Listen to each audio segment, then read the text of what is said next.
Hello everyone, good morning to all of you and welcome to online study point. दोस्तों, आज है 29 दिसंबर और आज की इस वीडियो में हम 29 दिसंबर से रिलेटेड करंट अफेयर के सभी इंपॉर्टेंट क्वेश्चन को कवर करने वाले हैं। तो यदि आप लोगों को इस वीडियो की पीडीएफ चाहिए तो आप हमारे इस मोबाइल एप्लीकेशन को भी इंस्टॉल कर सकते हैं, जिसमें आप लोगों को डेली क्विज, फ्री पीडीएफ और प्रतिदिन के करंट अफेयर का ऑडियो भी मिल सकेगा। इसके अलावा आप लोगों के एनटीपीसी और ग्रुप डी की तैयारी के लिए एक स्पेशल चैनल लॉन्च किया गया है, इसकी भी लिंक डिस्क्रिप्शन बॉक्स में दी हुई है। और आज का ये वीडियो स्टार्ट करने से पहले मैं आप लोगों को बता दूं कि वैसे तो मैं रोज़ ही आप सभी के कमेंट्स रीड करती हूं। कल जब मैं आप लोगों के कमेंट्स रीड कर रही थी तब मोस्टली ऐसे कमेंट थे कि अभी जो बिहार पीसीएस का एग्ज़ाम हुआ है इसमें वे सारे क्वेश्चन आए थे जो कि मैंने करंट अफेयर में कवर कराए थे। तो मुझे भी ऐसा लगा कि हो सकता है 2-4 या 5-6 भी क्वेश्चन करंट अफेयर के आए होंगे। तो जब कमेंट काफ़ी सारे मैंने देखे तब मैंने सोचा कि चलो बिहार पीसीएस का जो क्वेश्चन पेपर है इसे डाउनलोड करके ही देखा जाए। यदि आप लोगों को बिलीव नहीं होगा तो आप उसे डाउनलोड करके देख सकते हैं। मेरे करंट अफेयर पढ़ाने में से करंट अफेयर के अलावा जो मैं एक्स्ट्रा फैक्ट बताती हूँ उससे टोटल 30 क्वेश्चन बिहार पीसीएस में एज इट इज़ पूछे गए हैं, तो इसे आप चेक भी कर सकते हैं। तो बस आप लोगों से यही रिक्वेस्ट है कि चैनल के साथ जो आप बने हुए हैं वैसे ही बने रहिए, चैनल को सपोर्ट करते रहिए। और देखिए, चैनल में यदि आप कंटिन्यूअसली रीडिंग करेंगे तो आपके एग्जाम में करंट अफेयर का एक भी क्वेश्चन मिस नहीं होगा। स्टार्ट करेंगे हमारा पहला क्वेश्चन। निम्न में से कौन भारतीय प्रौद्योगिकी संस्थान यानी कि आईआईटी वाराणसी में अंतरिक्ष के लिए एक क्षेत्रीय शैक्षणिक केंद्र की स्थापना करेगा? तो ये स्थापित किया जाएगा इसरो के द्वारा। तो शैक्षणिक केंद्र यानी कि ये एक टीचिंग सेंटर होगा जिसकी स्थापना की जाएगी वाराणसी में, मतलब कि आईआईटी वाराणसी में। और इसके लिए जो बीएचयू है यानी कि बनारस हिंदू विश्वविद्यालय और जो इसरो है यानी कि इंडियन स्पेस रिसर्च ऑर्गेनाइजेशन, इसने एक समझौता ज्ञापन पर भी हस्ताक्षर किए हैं। अब यदि हम बात करें इसरो की, जो कि भारत की स्पेस एजेंसी है, इसकी स्थापना हुई थी 1969 में। हेडक्वार्टर स्थित है बेंगलोर, कर्नाटक में। बेंगलोर जो कि वृषभावती नदी के किनारे बसी हुई है और इसे भारत की सिलिकन सिटी के नाम से भी जाना जाता है। इसी बेंगलोर में भारत की पहली गर्ल्स फुटबॉल एकेडमी, इसकी भी स्थापना की गई है। इसरो के प्रेजेंट टाइम में अध्यक्ष कौन है? तो ये हैं के शिवान, जिन्हें भी हाल ही में IAA के द्वारा यानी कि इंटरनेशनल एकेडमी ऑफ एस्ट्रोनॉटिक्स के द्वारा वॉन कर्मन अवार्ड से भी नवाजा गया है। इसरो से ही रिलेटेड यदि हम कुछ एक्स्ट्रा फैक्ट की बात करें तो हाल ही में इसरो ने नेत्रा लॉन्च किया है। नेत्रा, इसकी फुल फॉर्म बनती है network for space object tracking and analysis, मतलब कि भारत की अंतरिक्ष परिसंपत्तियों की निगरानी, ट्रैकिंग और सुरक्षा के लिए इसरो ने नेत्रा लॉन्च किया है। इसके अलावा पिछले ही साल इसरो ने एक अर्धमानव रोबोट इसे भी लॉन्च किया। इसका नाम क्या है? तो ये है व्योम मित्र। अब यदि हम इस क्वेश्चन से रिलेटेड कुछ एक्स्ट्रा फैक्ट की बात करें तो वाराणसी जो कि स्थित है उत्तर प्रदेश में, वाराणसी एक किसका निर्वाचन क्षेत्र है? तो ये निर्वाचन क्षेत्र है प्राइम मिनिस्टर नरेंद्र मोदी जी का। और ये किस नदी के किनारे बसी हुई है? तो ये गंगा नदी के किनारे बसी हुई है। और यदि आप करंट से रिलेट करेंगे तो इसी वाराणसी में प्राइम मिनिस्टर नरेंद्र मोदी जी के द्वारा कुछ समय पहले ही काशी एक रूप अनेक प्रदर्शनी का भी उद्घाटन किया गया था।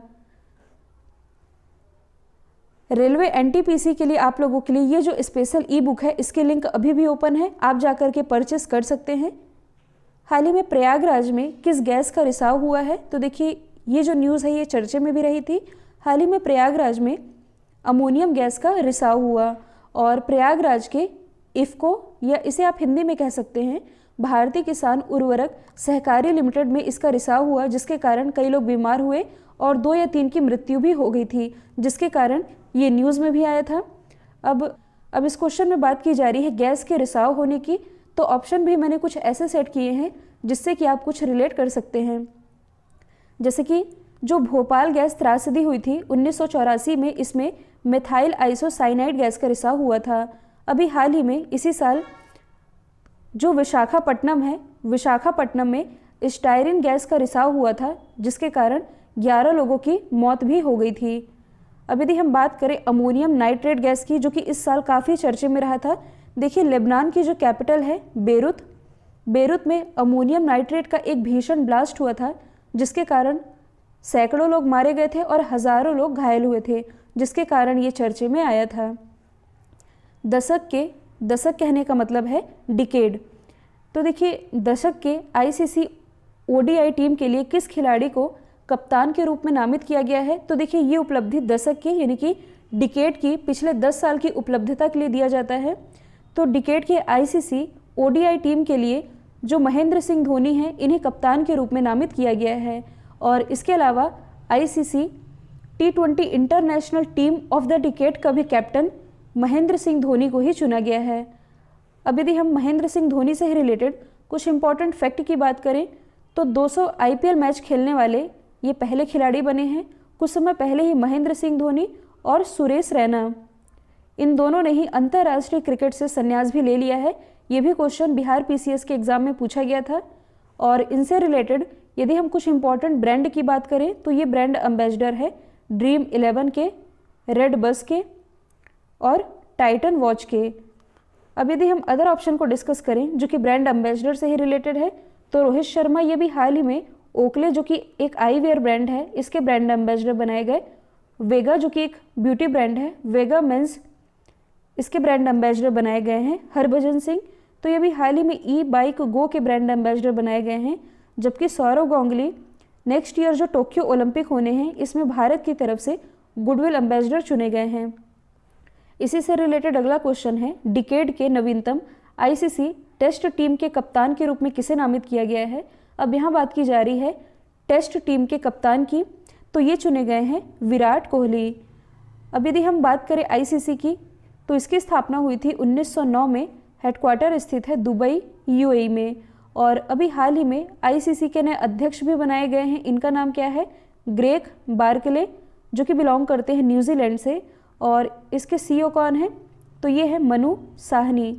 देखिए ऑप्शन में जो मैंने 3 नाम लिखे हैं ये 3 नाम आईपीएल में काफ़ी चर्चे में रहे थे और आईपीएल इसी साल हुआ है, इसलिए हो सकता है ये नाम एग्जाम में रिपीट हो सके। तो इस साल के आईपीएल में ऑरेंज कैप किसने जीता था? तो ये जीता केएल राहुल ने। और ऑरेंज कैप ये सर्वाधिक रन लेने वाले खिलाड़ी को दिया जाता है। इन्होंने इस आईपीएल सीजन में 670 रन लिए। कगिसो रबाडा जो कि बिलोंग करते हैं साउथ अफ्रीका से, इन्होंने पर्पल कैप जीता। सर्वाधिक विकेट लेने वाले खिलाड़ी को पर्पल कैप दिया जाता है, इन्होंने 30 विकेट लिए। इस साल के आईपीएल के सबसे महंगे खिलाड़ी ये रहे हैं पैट कमिंस, जो कि बिलोंग करते हैं ऑस्ट्रेलिया से। और इस साल के आईपीएल में इनकी बोली लगी लगभग 15.5 करोड़ रुपए की। और ये किस टीम के लिए खेले हैं?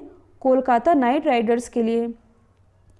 हाई कमीशन और एम्बेसडर से रिलेटेड जितने भी इंपॉर्टेंट क्वेश्चन हैं ये शिवानी मैम के द्वारा पढ़ाए गए हैं, तो इसके लिंक डिस्क्रिप्शन बॉक्स में दी हुई है।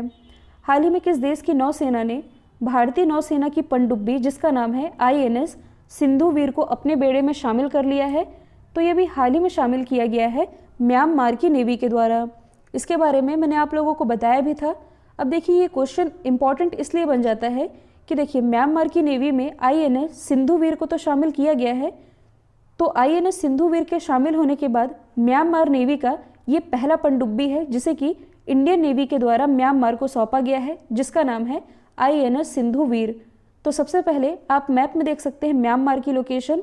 इसकी राजधानी है नायपीडो।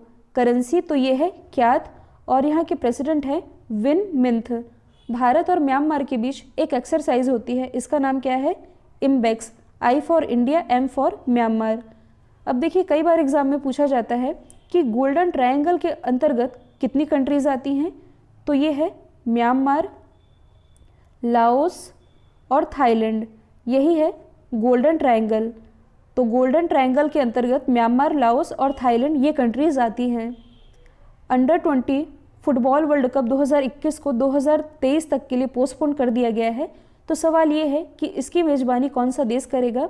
तो मैं आप लोगों को बता दूं कि हाल ही में अंडर 17 फुटबॉल वर्ल्ड कप और अंडर 20 फुटबॉल वर्ल्ड कप ये दोनों ही पोस्टपोन किए गए हैं। जो अंडर 17 फुटबॉल वर्ल्ड कप है इसे होस्ट करने वाला है पेरू, जबकि जो अंडर 20 फुटबॉल वर्ल्ड कप है जिसे कि 2023 तक के लिए पोस्टपोन किया गया इसे होस्ट करेगा इंडोनेशिया। तो सबसे पहले आप मैप में देख सकते हैं इंडोनेशिया की लोकेशन। इसकी राजधानी है जकार्ता। जकार्ता में किसका हेडक्वार्टर स्थित है? आसियान का। आसियान यानी कि association of south east Asian nation, इसकी मेंबर कंट्रीज़ हैं 10। अब यदि हम बात करें इंडोनेशिया की करेंसी की तो ये है इंडोनेशियाई रुपया। एक एक्सरसाइज है जिसमें कि अक्सर कन्फ्यूज़न होता है। भारत और इंडोनेशिया के बीच एक एक्सरसाइज है जिसका नाम है गरुड़ शक्ति, जो कि भारत और इंडोनेशिया के बीच एक मिलिट्री यानी कि सैन्य अभ्यास है। जबकि एक मिलती जुलती एक्सरसाइज है जिसका नाम है गरुड़। तो ये जो गरुड़ एक्सरसाइज है ये है भारत और फ्रांस के बीच की एयरफोर्स एक्सरसाइज। तो यदि केवल गरुड़ लिखा है तो भारत और फ्रांस, गरुड़ शक्ति लिखा है तो भारत और इंडोनेशिया के बीच की एक्सरसाइज है। हाल ही में ओडिशा के मुख्य सचिव के रूप में किसे नियुक्त किया गया है? तो ओडिशा के मुख्य सचिव ये अभी हाल ही में बन गए हैं सुरेश चंद्र मोहपात्रा। जो सुरेश चंद्र मोहपात्रा है ये 1986 बैच के IAS ऑफिसर हैं, जिनकी नियुक्ति ओडिशा के मुख्य सचिव के रूप में कर दी गई है। यदि हम बात करें ओडिशा की तो इसकी राजधानी है भुवनेश्वर, और जो भुवनेश्वर है ये ISO सर्टिफिकेट प्राप्त करने वाला पहला शहर बना है। मुख्यमंत्री है नवीन पटनायक, जिन्हें पेटा इंडिया के द्वारा हीरो टू एनिमल अवार्ड से नवाजा गया है। अब आप लोग ये सोच रहे होंगे कि वही फैक्ट मैं बार बार रिवाइज करवाती हूँ। तो देखिए, सभी फैक्ट तो मैं बार बार रिवाइज नहीं करवाती, लेकिन जो मोस्ट इंपॉर्टेंट होते हैं इनका रिवाइज करवाना भी बहुत ज़रूरी होता है, क्योंकि एग्ज़ाम में ऐसे ही क्वेश्चन पूछे जाते हैं। इसलिए यदि ये आप लोगों के दिमाग में सेट होगा तो आप एग्ज़ाम में करंट अफेयर के एक भी क्वेश्चन मिस नहीं करेंगे। तो मुख्यमंत्री है नवीन पटनायक, राज्यपाल तो ये हैं गणेशी लाल। सिमलीपाल नेशनल पार्क और भीतरकनिका नेशनल पार्क ये दोनों ही स्थित है ओडिशा में ही। अब यदि हम ओडिशा से ही रिलेटेड कुछ इंपॉर्टेंट फैक्ट की बात करें तो देखिए, जो हॉकी वर्ल्ड कप होना है, कब होना है? 2023 में। इसकी मेज़बानी अपना देश भारत ही करेगा और भारत में इसका आयोजन ओडिशा में किया जाएगा। ओडिशा की जो राजधानी भुवनेश्वर, भुवनेश्वर के कलिंगा स्टेडियम और राउरकेला, तो राउरकेला के बीजू पटनायक हॉकी स्टेडियम में इसका आयोजन किया जाएगा। अब यहाँ हॉकी की बात की ही जा रही है तो भारत का सबसे बड़ा हॉकी स्टेडियम ये ओडिशा में ही बनाया जाएगा। ओडिशा के राउरकेला में इसकी स्थापना की जाएगी। इसकी घोषणा कुछ समय पहले ही की गई है। अब देखिए, इस क्वेश्चन से रिलेटेड यदि हम कुछ एक्स्ट्रा फैक्ट की बात करें, मतलब कि यदि हम अदर ऑप्शन को डिस्कस करें, तो जो SK सिंघल है ये भी हाल ही में बिहार के नए DGP बनाए गए हैं। अमिताभ जैन ये भी हाल ही में छत्तीसगढ़ के नए मुख्य सचिव बने हैं, जबकि जो जिष्णु बरुआ हैं ये असम के नए मुख्य सचिव बन गए हैं। हाल ही में किस देश ने चंद्रमा पर पहला परमाणु रिएक्टर स्थापित करने की योजना बनाई है? तो ऐसी योजना बनाई गई है अमेरिका के द्वारा। तो देखिए, जो अमेरिका है इसने वर्ष 2026 तक चांद पर पहला परमाणु रिएक्टर लगाने की योजना बनाई है। किस देश ने बनाई है? अमेरिका ने। तो सबसे पहले आप मैप में देख सकते हैं अमेरिका की लोकेशन। तो ये है नॉर्थ अमेरिका, ये है साउथ अमेरिका। दोनों के बीच में एक नहर है जिसका नाम है पनामा नहर। नॉर्थ अमेरिका की सबसे लंबी पर्वत श्रृंखला इसका नाम है रॉकी, और साउथ अमेरिका की सबसे लंबी पर्वत श्रृंखला इसका नाम है एंडीज। यदि हम बात करें US की तो इसकी कैपिटल है वॉशिंगटन DC, जहां international monetary fund, world bank और अमेरिका की स्पेस एजेंसी जिसका नाम है नासा, इसका भी हेडक्वार्टर स्थित है। हाल ही में यहाँ के 46वें राष्ट्रपति बनाए गए हैं। इनका नाम है जो बिडेन। भारतीय मूल की जो कमला हैरिस है ये बनाई गई हैं उपराष्ट्रपति। और अभी हाल ही में टाइम मैगजीन के द्वारा जो बिडेन और कमला हैरिस इन दोनों को ही Time person of the year भी चुना गया है। अब देखिए, ये जो क्वेश्चन है ये साइंस एंड टेक्नोलॉजी से रिलेटेड है। तो अब हम डिस्कस करेंगे नासा के बारे में, जो कि अमेरिका की स्पेस एजेंसी है। तो इसकी स्थापना हुई थी 1958 में। हेडक्वार्टर अभी मैंने बताया है ये स्थित है वॉशिंगटन DC में। और कुछ समय पहले ही नासा का जो हेडक्वार्टर है इसके नाम को बदलने की भी घोषणा की गई थी। इसका नाम मैरी W जैक्सन के नाम पर रखने की घोषणा की गई थी। हाल ही में नासा के एक अंतरिक्ष यात्री हैं जिनका नाम है केट रूबिन्स। जो केट रूबिन्स है इन्होंने अभी हाल ही में अंतरिक्ष में मूली की फसल भी उगाई है। और मैंने आप लोगों को बताया भी था कि जो नासा है इसने इस एक्सपेरिमेंट को क्या नाम दिया है? तो ये नाम दिया गया है प्लांट हैबिटेट 02। उत्तर प्रदेश के बाद किस राज्य ने लव जिहाद के खिलाफ सख्त कानून बनाने के लिए धर्म स्वातंत्र्य विधेयक 2020 को मंजूरी दी है? तो ऐसी मंजूरी दी गई है मध्य प्रदेश गवर्नमेंट के द्वारा। तो देखिए, उत्तर प्रदेश के बाद यदि देखा जाए तो मध्य प्रदेश भी अब लव जिहाद को लेकर के सख्त रुख अपना रहा है और इसके लिए इसने धर्म स्वातंत्र्य विधेयक 2020 को मंजूरी दी है। मंजूरी तो दे दी है, लेकिन जब ये कानून बन जाएगा, मतलब कि इसके कानून बनने के बाद 1 साल की सज़ा, मतलब कि 1 साल से 5 साल तक की सज़ा हो सकती है और कम से कम 25,000 तक के जुर्माने का प्रावधान है। तो सबसे पहले आप मैप में देख सकते हैं मध्य प्रदेश की लोकेशन। मध्य प्रदेश ये भारत के बीचों बीच स्थित है, इसलिए इसे भारत का हृदय प्रदेश भी कहा जाता है। सर्वाधिक सोयाबीन का उत्पादन मध्य प्रदेश में होता है, इसके कारण इसे सोया स्टेट कहा जाता है। टाइगरों की संख्या सर्वाधिक मध्य प्रदेश में है, जिसके कारण इसे टाइगर स्टेट के नाम से भी जाना जाता है। मुख्यमंत्री कौन है? तो ये हैं शिवराज सिंह चौहान। राज्यपाल हैं आनंदीबेन पटेल। इसके अलावा यदि हम मध्य प्रदेश से रिलेटेड कुछ इंपॉर्टेंट फैक्ट की बात करें तो विश्व का मतलब कि जानवरों के लिए विश्व का सबसे बड़ा अंडरपास ये मध्य प्रदेश में ही बनाया गया है, जो कि पेंच टाइगर रिजर्व के बीचों बीच से होकर के गुजरता है। इसकी लंबाई है 16.1 किलोमीटर। दूसरा आपने ये याद रखना है कि हाल ही में जो बांधा हुआ टाइगर रिजर्व है, ये भारत का पहला ऐसा टाइगर रिजर्व बना है जहां हॉट एयर बैलून की फैसिलिटी प्रोवाइड कराई जा रही है, और इसके बारे में मैंने आप लोगों को कल भी बताया था। हाल ही में गायों के संरक्षण के लिए मध्य प्रदेश गवर्नमेंट के द्वारा गौ कैबिनेट का भी गठन किया गया है, और गायों के लिए ही काउ टैक्स लगाने वाला भारत का पहला राज्य ये भी मध्य प्रदेश ही बन गया है। हाल ही में किस राज्य में स्कूल पाठ्यक्रमों में सिख गुरुओं के इतिहास को शामिल करने की घोषणा की गई है? तो ऐसी घोषणा की गई है उत्तर प्रदेश गवर्नमेंट के द्वारा। तो जैसा कि आप सभी जानते हैं कि जो भी सिख गुरु रहे, इन्होंने धर्म की रक्षा के लिए अपना बलिदान दे दिया, और इन्हीं से बच्चों को इंस्पायर करने के लिए हाल ही में उत्तर प्रदेश गवर्नमेंट ने स्कूल पाठ्यक्रमों में सिख गुरुओं के इतिहास को शामिल करने की घोषणा की है। तो सबसे पहले आप मैप में देख सकते हैं उत्तर प्रदेश की लोकेशन। इसकी राजधानी है लखनऊ, और ये बसा हुआ है गोमती नदी के किनारे। मुख्यमंत्री और राज्यपाल तो ये आप जानते ही हैं, योगी आदित्यनाथ ये है मुख्यमंत्री। राज्यपाल है आनंदीबेन पटेल। भारत में सर्वाधिक लोकसभा सीटें उत्तर प्रदेश से ही आती है 80, जबकि राज्यसभा सीटों की संख्या है कुल 31।